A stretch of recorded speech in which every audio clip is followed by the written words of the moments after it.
जय गुरु जी, शुक्राना गुरु जी। मेरी प्यारी संगत जी, गुरु जी का अनंतम शुक्राना, लख लख बार शुक्राना, हर सांस दा शुक्राना, हर चीज़ दा शुक्राना। संगत जी, गुरु जी कहते हैं कि हर पल का शुक्राना करो, क्योंकि जो पल तुम्हें मिल रहा है वो बहुत नसीबों से मिल रहा है, वो ऐसे ही किसी को नहीं मिल जाता है।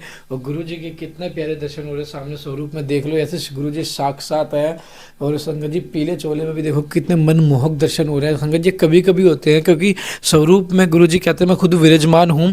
आप मेरे साथ खड़े होकर बातें करके देखो। शिव संगत जी देखो, ऐसा कोई पाठ नहीं है, ऐसा कोई अध्ययन नहीं है जिसमें गुरु जी के पाठ शुरू करने से पहले दर्शन ना हुए हों।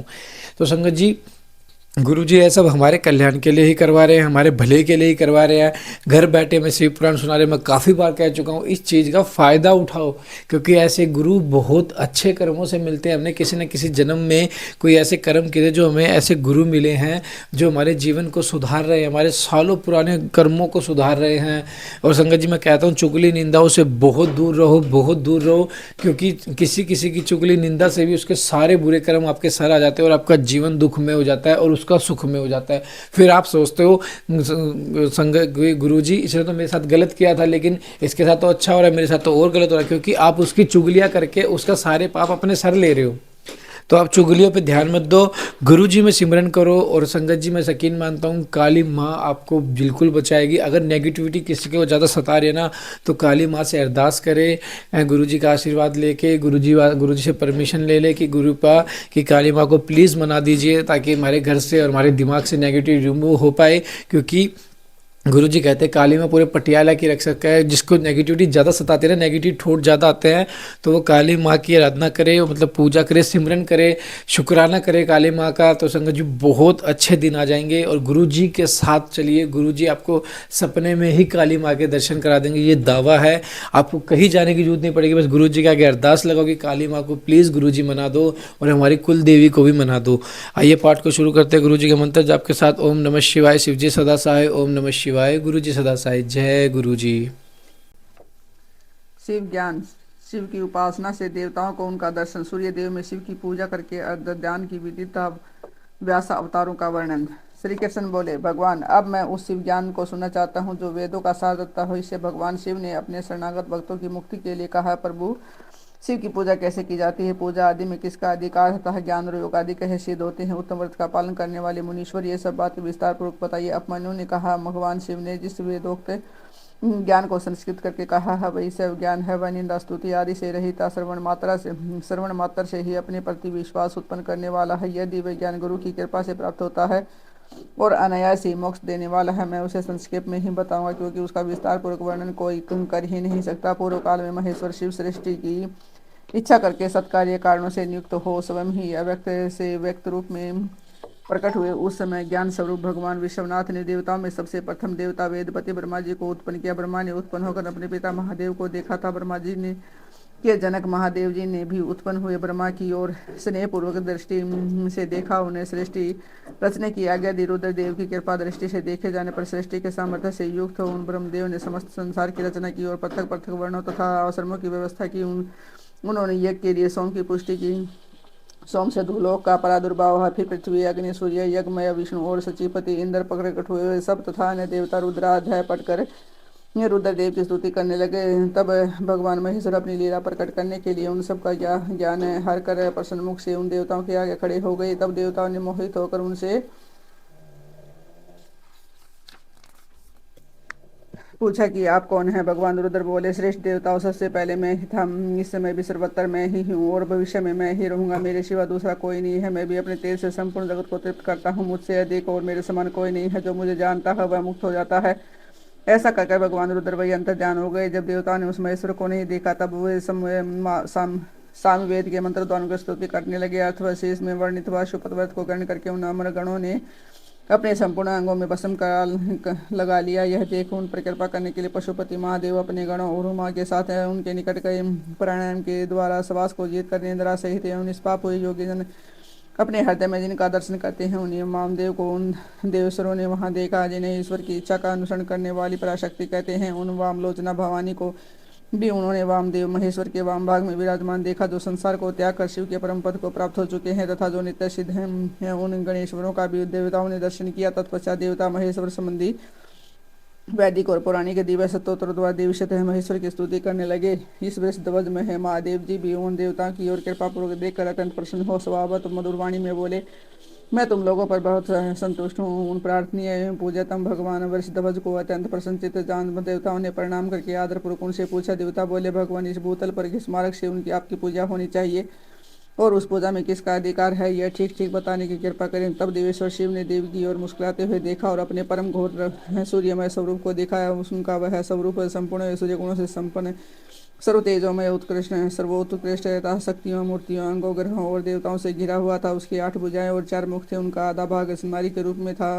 उस अद्भुत आकृति वाले आश्चर्यजनक स्वरूप को देखते हुए सब देवता जान गए कि सूर्य देव, पार्वती देवी, चंद्रमा, आकाश, वायु, तेज, जल, पृथ्वी तथा शेष पदार्थ भी शिव के ही स्वरूप हैं। संपूर्ण चराचर जगत शिवमय ही है। परस्पर ऐसा कहकर उन्होंने भगवान सूर्य को अर्घ्य दिया और नमस्कार किया। अर्घ्य देते समय वे इस प्रकार बोले, जिनका वर्ण सिंदूर के समान है और मंडल सुंदर है, जो सुवर्ण के समान कांतिमान आभूषणों से विभूषित है, जिनके नेत्र कमल के समान है, जिनके हाथ में भी कमल है, जो ब्रह्मा, इंद्र और नारायण के भी कारण है, उन भगवान को नमस्कार है।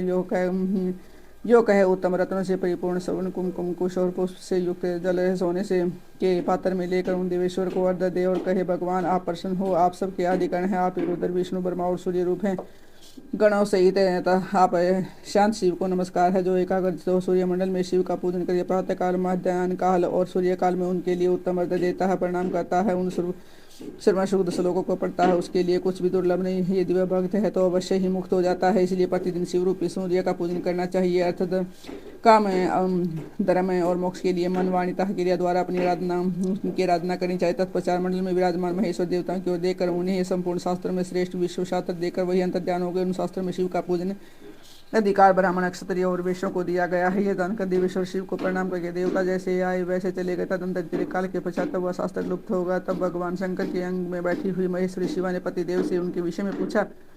तब देवी से प्रेरित हो चंद्रभूषण महादेव ने वेदों का सार निकालकर संपूर्ण आगमों में श्रेष्ठ शास्त्र का उपदेश दिया। फिर उन परमेश्वर की आज्ञा से मैंने गुरुदेव अगस्त्य से ने महर्षि दधीचि भी लोक में उस शास्त्र का प्रचार किया।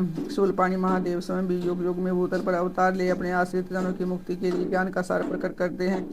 ऋभूषत, भार्गव, अंगिरा, सविता, मृत्यु, इंद्र, मुनिवर, वशिष्ठ, शाश्वत, सरस्वत, त्रिधामा, मुनिश्रेष्ठ, त्रिवर्त, सत्यजा, साक्षात धर्म रूप, नारायण, सौरक्ष, बुद्धिमान, आरुणि, कृतजन, भरद्वाज, श्रेष्ठ विद्वान, गौतम, वाच, सर्वा मुनि, पवित्र, सूक्ष्म, यानी, त्रिनबिंदु मुनि, कृष्ण, शक्ति, शक्ति, पारशर, उत्तर, जातुकर्ण और साक्षात नारायण स्वरूप कृष्ण देववापायन मुनि, ये सब व्यासावतार हैं। ये कर्मशः कल्प योगेश्वर का वर्णन सुनो। लिंग पुराण में द्वापर के अंत में होने वाले उत्तम व्रतधारी व्यास अवतार था। योगाचार्य अवतारों का वर्णन है। भगवान शिव के शिष्यों में भी जो प्रसिद्ध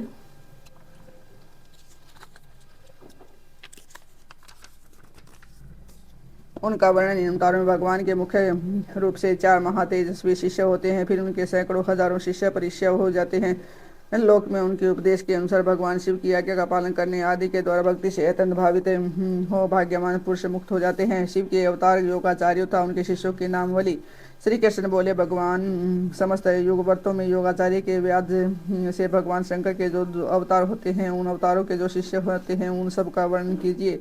अपने ने कहा कि श्वेत सुतार, नंदन, सुहोत्र, कंकलोगाक्षी, महामायावी, जयगिस्व, दधिवाह, ऋषभ मुनि, उग्र, अत्रि, सुपालक, गौतम, वेदशिरा मुनि, गोकर्ण, गुहावासी, शिखंडी, जटामाली, अट्टहास, दारुक, लांगुली, महाकाल, शूली, दंडी, मुंडेश, सिंहणु, सोम शर्मा और नुकिलेश्वर वे 12 कल्प के इस 7वें मनंतर में के युग में 28वें योगाचार्य प्रकट हुए हैं। उनमें से प्रत्येक के शांति चित्त वाले 4 शिष्य हैं, जो श्वेत से लेकर ऋषय पर्यंत बताए गए हैं। मैं उनका कर्म वर्णन करता हूँ, सुनो। श्वेत, श्वेत सिख, श्वेताश्व, श्वेत लोहित, दुदुबिंदु, शत रूप, ऋचिक, केतु, मानवयुग, विकोश, विकेश, विपास, पाशनाशन, सुमुख, दुर्मुख, दुर्गम, दुर्तिकर्म, सनंत कुमार, सनक, सनंदन, सनातन, सुधामा, विरजा, शंख, अंडज, सारस्वत, मेघ, मेघवाह, सुवाहक, कपिल, आसुरी, पंचशिक, वाष्कल, पराशर, गर्ग, भार्गव, अंगिरा, बलबंधु, निरामित्र, केतुर, श्रृंग, तपोधन,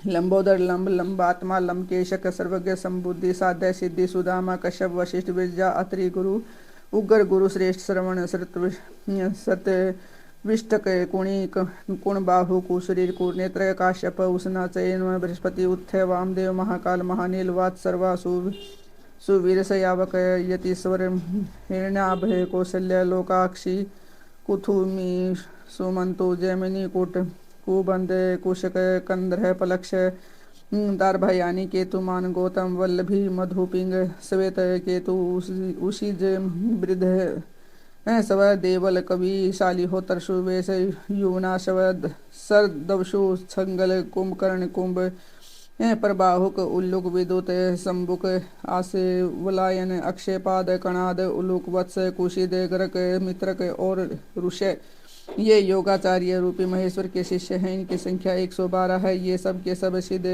पाशुपत हैं। इनका शरीर भस्म से विभूषित रहता है। ये संपूर्ण शास्त्रों के तवज्ञ वेद और वेदांगों के पारंगत विद्वान विश्वासरम में अनुरक्त विश्व ज्ञान प्राण इन सब की आक्षतियों से मुक्त एकमात्र भगवान शिव में ही मन को लगाए रखने वाले संपूर्ण द्वंद्वों को सहने वाले धीर सर्वभूत हितकारी सरल कोमल समस्त क्रोध शून्य और जितेंद्रिय होते हैं। रुद्राक्ष की माला ही इनका आभूषण है। उनके मस्तक त्रिपुरुष से अंकित होते हैं। उनमें से कोई तो शिखा के रूप में ही जटा धारण करते हैं। किन्हीं के सारे केस ही जटा रूप होते हैं। कोई कोई ऐसे तो जटा नहीं रखते और कितने ही सदा माथा मुड़वाए रहते हैं। ये प्राय फल मूल का आहार करते हैं, परिणाम साधन में तत्पर रहते हैं। मैं शिव का हूँ इस अभिमान से युक्त होते सदा ही शिव के चिंतन में लगे रहते हैं। उन्होंने संसार रूपी विष वृक्ष के अंकुर को मत डाला है। वे सदा परम धाम में जाने के लिए ही कटिबद्ध होते हैं।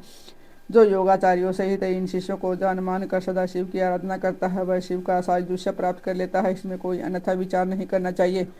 भगवान शिव के प्रति श्रद्धा भक्ति की आवश्यकता का प्रतिपादन, शिव धर्म के 4 पादों का वर्णन तथा ज्ञान योग के साधनों का तथा शिव धर्म के अधिकारियों का निरूपण, शिव पूजन के अनेक प्रकार एवं अनन्य चित्त से भजन की महिमा, तदंत श्री कृष्ण के प्रश्न करने पर अपमन्यु मंदराचल प्रकटित हुए। शिव पार्वती संवाद को प्रस्तुत करते हुए बोले, श्री कृष्ण एक समय देवी पार्वती ने भगवान शिव से पूछा, महादेव जो आत्म तत्व आदि के साधन में नहीं लगे हैं तथा जिनका अंतःकरण पवित्र एवं वशीभूत नहीं है, ऐसे मंद गति मृतलोकवासी जीवात्माओं के वश में आपकी उपाय से हो सकते हैं। महादेव जी बोले, देवी यदि साधक के मन में श्रद्धा भक्ति नहीं हो तो कर्म पूजन तपस्या जब शासन आदि ज्ञान तथा अन्य साधन से भी मैं उसके वशीभूत नहीं होता हूँ। यदि मनुष्य की मुझ में श्रद्धा हो तो जिस किसी भी हेतु से मैं उसके वश में हो जाता हूँ, फिर तो मेरा दर्शन स्पर्श पूजन मेरे साथ संभाषण भी कर सकता है। अतः जो मुझे वश में करना चाहे उससे पहले मेरी प्रति श्रद्धा करनी चाहिए। श्रद्धा ही स्वधर्म का हेतु है और वही इस लोक में वर्णाश्रमी पुरुषों की रक्षा करने वाली है। जो मानव अपने वर्णाश्रम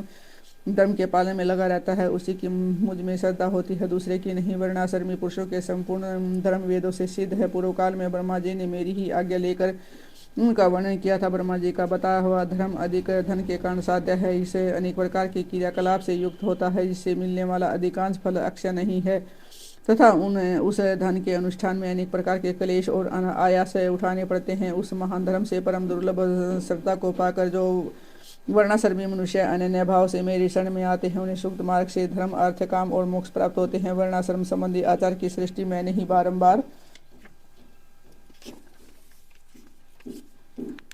की है। उसमें भक्ति भाव रखकर जो मेरे हो गए हैं उन्होंने वर्णाश्रमियों का मेरी उपासना में अधिकार है, दूसरों का नहीं। यह मेरी निश्चित आज्ञा है। मेरी आज्ञा के अनुसार धर्म मार्ग से चलने वाले वर्णाश्रमी पुरुष मेरी शरण में आ गए मेरे कृपा प्रसाद से मल और माया आदि पासों से मुक्त हो जाते हैं और मेरे पुनरावर्ती रहित धाम में पहुंचकर मेरा उत्तम साधर्म प्राप्त करके परमानंद में निमग्न हो जाते हैं। इसलिए मेरे बताए हुए वर्ण धर्म को पाकर अथवा न पाकर जो मेरे शरण में मेरा भक्त बन जाता है स्वयं ही अपनी आत्मा को उद्धार कर लेता है। यह कोटि कोटि गुना अधिक उपलब्ध लाभ है।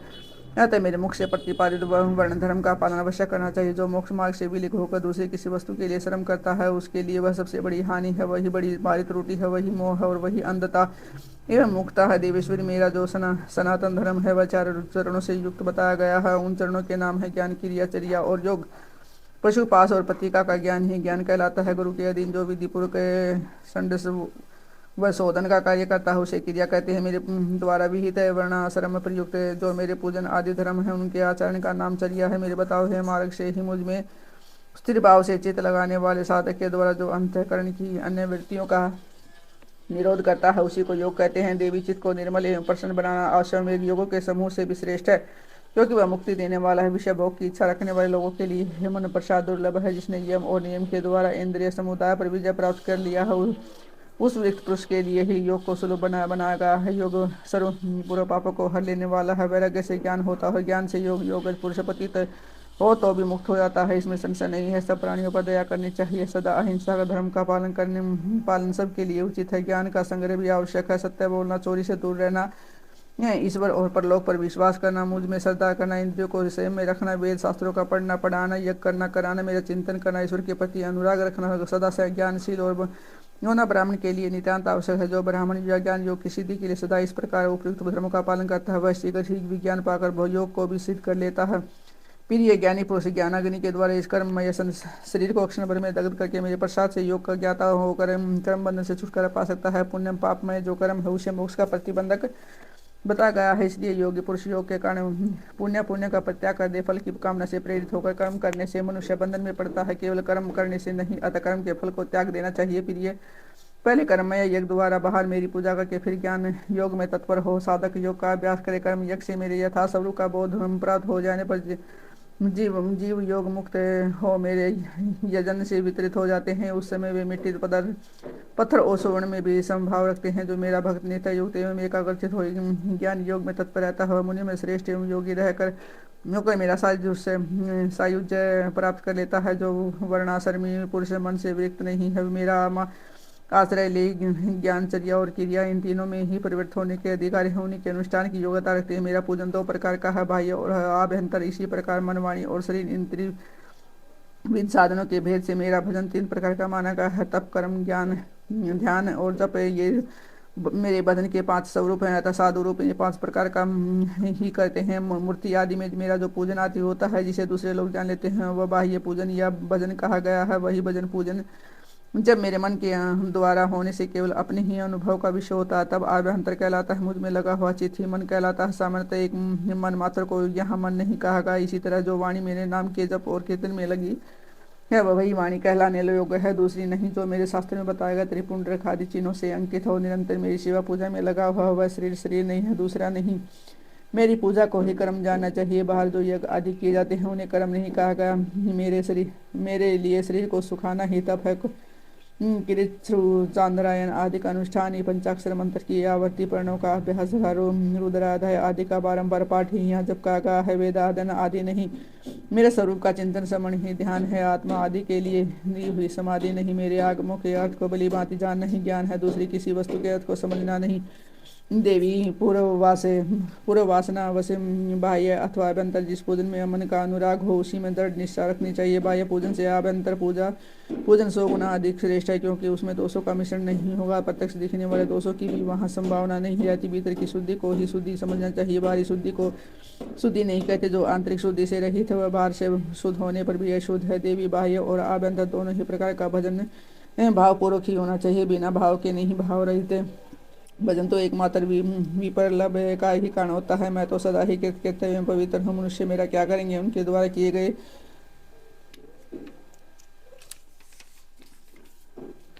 बाह्य अथवा अभ्यंतर पूजा में ही उनका जो भाव है, प्रेम है, उसी को मैं ग्रहण करता हूँ। देवी क्रिया का एकमात्र आत्मा भाव ही वही है। मेरा सनातन धर्म मन, वाणी और कर्म द्वारा किसी भी किंचित मात्र फल की इच्छा न रखकर क्रिया करनी चाहिए। देवेश्वरी फल का उद्देश्य रखने से मेरा आश्रय लघु हो जाता है, क्योंकि फलार्थी को यदि फल न मिला तो मुझे छोड़ सकता है। सती साध्वी देवी फलार्थी होने पर जिस साधक का चित्त मुझ में ही प्रतिष्ठित होता है, उसे उसके भाव के अनुसार फल मैं अवश्य दूंगा। जिसका मन फल की इच्छा न रखकर ही मुझ में लगा रहता, परंतु पीछे से वह फल चाहने लगे, तो वे भगत भी मुझे प्रिय हैं। जो पूर्व संस्कार वशी फलाफल की चिंता न करके विवश हो मेरी शरण लेते हैं, वे भक्त मुझे अधिक प्रिय हैं। परमेश्वरी उन भक्तों के लिए मेरी प्राप्ति से बढ़कर दूसरा कोई वास्तविक लाभ नहीं है, तथा मेरे लिए भी वैसे ही भक्तों की प्राप्ति से बढ़कर दूसरा कोई लाभ नहीं है। मुझ में समर्पित हुआ भाव मेरे अनुग्रह से ही उनको मानव बल पूर्वक परम निवारण पूर्वक फल प्रदान करता है।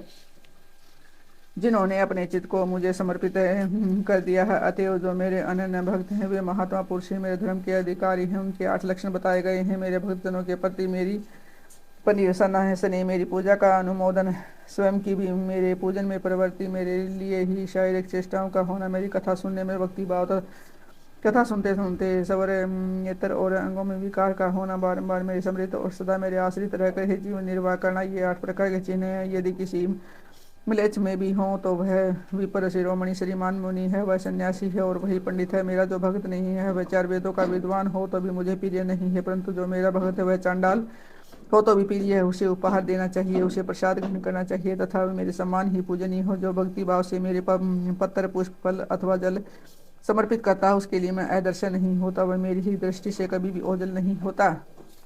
जय गुरु जी, शुक्राना गुरु जी। देखा संगत जी किस तरह गुरु जी ने कहा कि जो मेरी भक्ति करता है सिर्फ वो ही मेरा प्रिय है, जो मेरे दिखावे मार्ग में चलेगा वो ही मेरा प्रिय है। वैसे मैं क्या कोई कितना ही सगल ज्ञानी क्यों ना, वो मेरा प्रिय नहीं है। तो अगर आपको भी गुरु जी का प्रिय बनना तो गुरु जी के दिखावे रास्ते पे चलो। जय गुरु जी, शुक्राना गुरु जी। ओम नमः शिवाय। शिव जी सदा सहाय।